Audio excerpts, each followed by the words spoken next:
Yeah, so continuing to our conversation, this was the second layer that was unlocked was emotional disclosure process, and of course, like after that, the next layer was even after sometimes you're not even emotionally disclosing something and you're just entering a new environment, and still there are women who will be jealous, and when they are jealous, when they get triggered and when they are insecure, they try to dominate or control the other women, try to uh, emotionally manipulate or publicly trying to make narratives or to make the other person look bad or something like that, narrative controls and all.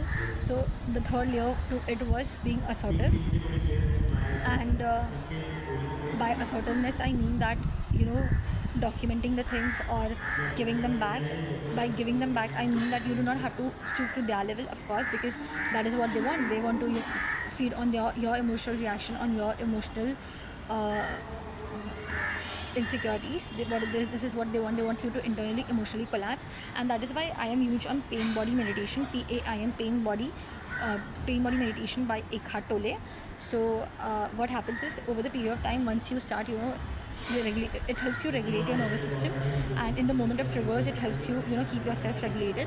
And at that time, like, this is what happened. There was this one lady, I had joined a new job, and she was feeling jealous. I got to know because like some of my peers, they told me that this girl is actually insecure about you, and she was, on my second day itself, she was spreading rumors and all.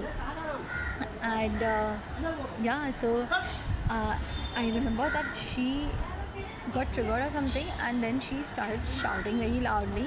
And what I did was, I had a brief eye contact with her. I told her, let's keep this professional, lower your voice. She still escalated. Then I put it under documentation and I put it on an official email. And then I did a public narrative control of that, even to myself.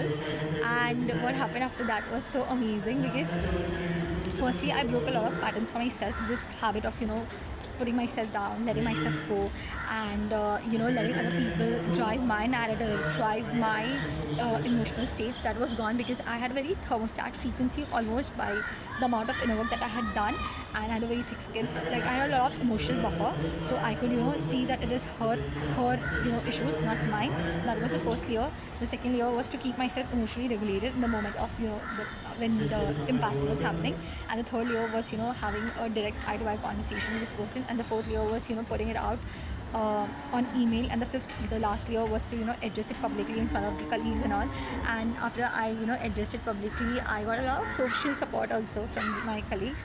And then I decided that this is not the environment. This is where the discernment comes, that this is not the environment that I want to be at, or the leadership wasn't that great. I felt that there was a lot of lack of leadership, and that is why I disengaged from the environment. And once I left that environment, I got so many interviews that were lining up for me, and really very great environments, like really very great teams I was going for interviews for.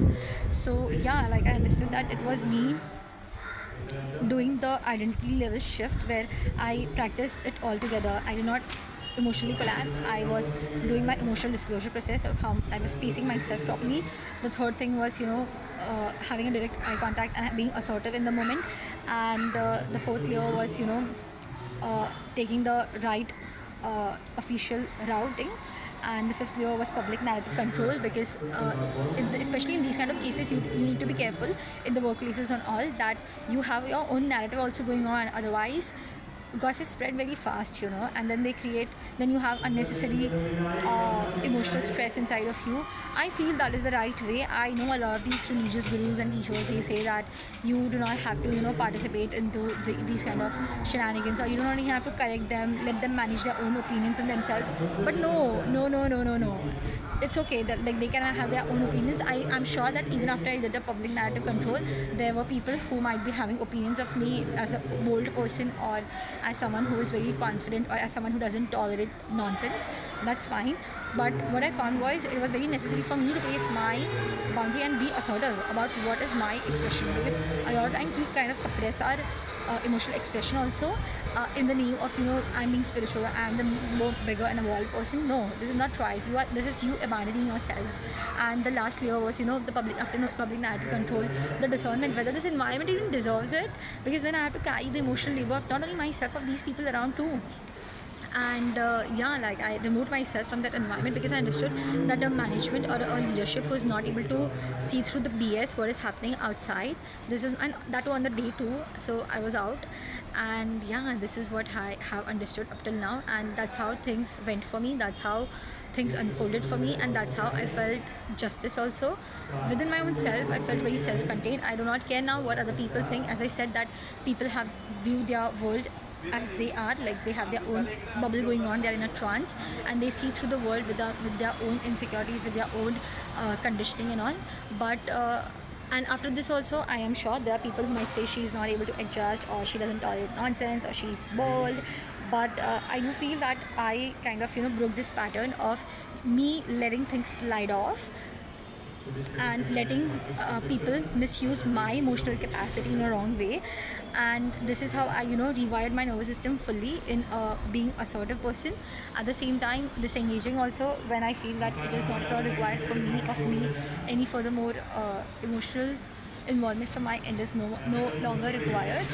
Yeah, so these are the things that I did, and I feel good, I feel really very good now. And about the jealousy and all,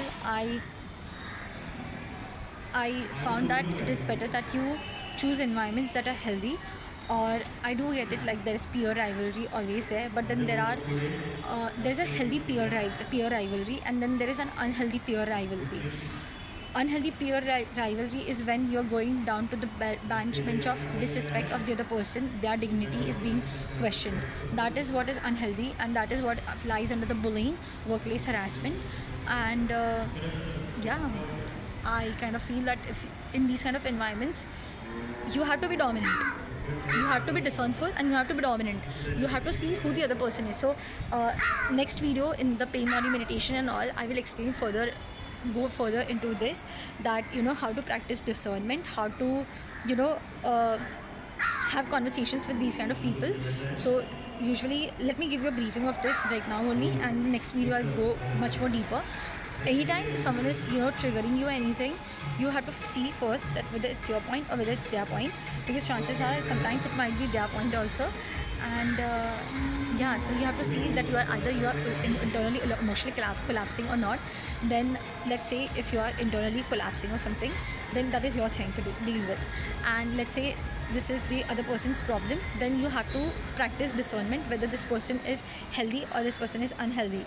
By healthy, unhealthy, I mean whether this person is someone who can understand, who have the emotional capacity, or is this person is toxic. By toxic, it means that they are stuck in their own self-destructive pattern. First they kind of create shenanigans, and when they are pointed out that it's a shenanigan that you have created, they go into the victimhood that no, मैं तो नहीं किया, ऐसे तो नहीं, वैसे तो नहीं. Excuse me. Usually these kind of people, they like drama. They want you to be entangled into their emotional chaos. And I would suggest that you go completely grey rock with them. Do not emotionally engage further with them, and give them some logical short answers like okay, noted, and then go back to your own work, on your own work desk, or go and talk to other people who are equally like-minded like you. This is what is very effective. I have tried all the trial and errors myself. Sometimes I used to get emotionally engaged with them, trying to put them in their place, but this is what they wanted emotional entanglement from my side, and I refused to emotionally engage with them, and then they disappear. They kind of go on to other target who can because what they want is your emotional engagement, and when you stop giving them emotional engagement, they kind of go and find someone else who will emotionally engage with them. So yeah, these are certain tools and techniques that I found out, and certain things that really worked for me. Mindset, belief systems.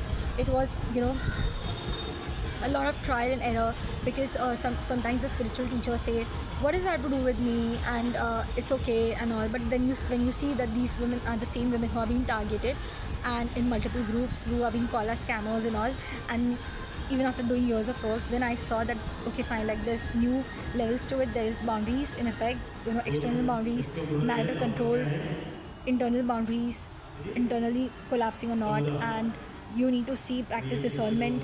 If this is a healthy environment, then you can be vulnerable, you can communicate effectively.